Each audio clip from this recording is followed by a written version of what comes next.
I don't think it's replacing me. I don't think it's replacing Chris. I think it is, but I do think that entry level programmer, I think that is where it's going to impact. There was a great article in the Wall Street Journal a couple of weeks ago talking about it. And I think it's going to impact that, that first level analyst. I think there's going to be a bunch of things that are going to be impactful. I think it's making us much more efficient. It's cost savings, everything else you want to talk about. But I do think there is some people that are going to be displaced a little bit from this. Not to say that they're not going to be around, but I think it's going to make everybody smarter, faster to a certain extent on this entry level person. But I do think that's where it is going to be more impactful than, let's say, the advisor's gone. I think that makes no sense to me. No, I totally agree. I think you do have to have clear eyes with it. Is that we don't see it as replacing professionals and people with experience, but it definitely can take over the responsibilities of someone who is junior, where a lot of the work that they would be doing is the more rote stuff. And so that's something that how you want to position or how you want to use the product is definitely, or any AI product, right? Not just QDeck. Is it a training tool to help accelerate that person up to a more experienced level? Is it a tool so that you can have one person in that role do the work of 4 or 2 or 1.5? And where are those people going to be in like 3 to 5 years, right? It's like these entry-level people learning this tool, 3 to 5 years, where are they going to be? And how is that where they're going to be affect Wall Street? Because this next generation of investors or advisors, right, they're going to be advising on the future. So what does that mean? Like with all these AI tools, how is that going to, one, level the playing field, and two, how if it levels it out, where are they going to be in 3 to 5 years? Well, I actually think just to address that, it's going to help them with their learning curve. I mean, Brad might attest to this. I think you got to be in this business at least 10 years to be able to figure out, some of the, connections between, what's a PE and what's the convexity of the yield curve and all this stuff.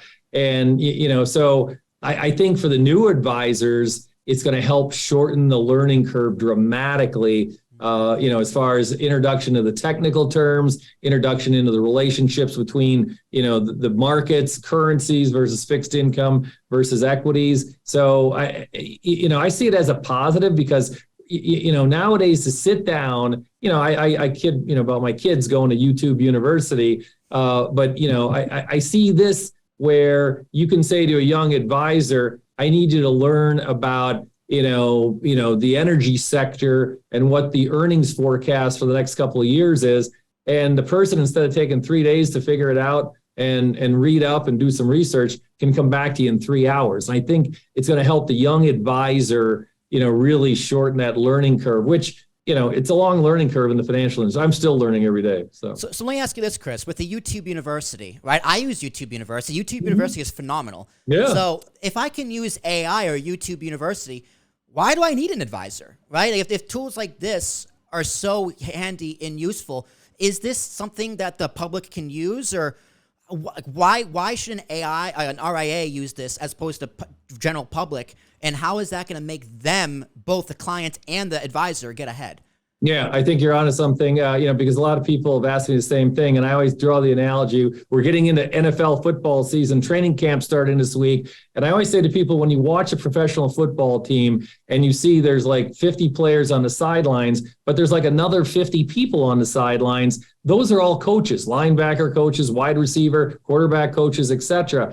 And so, the robo advisors, could this be the next generation of robo advisors? Probably, sure. But you got to remember, the investment markets are extremely emotional. They're extremely psychological. And, we saw that during the global financial, crisis. And we saw that, most recently during the pandemic, where a lot of people literally, sell at the bottom and buy at the top. So again, could people do it themselves? Absolutely. But I always have the phrase that even world-class athletes have performance coaches, and that's what we are as advisors.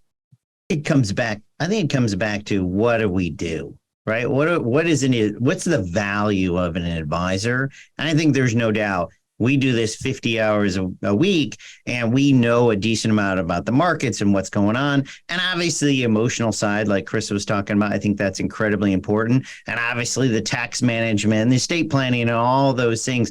That's what we do. The investment part is obviously a piece of it. And to me, I think it's an important piece. And there is still, we can add a lot of value from that standpoint, but there's so much more the advisor does comparatively, so and that's where I think it comes down to where AI can't replace that part. And so, yeah, I think that's where the value comes in.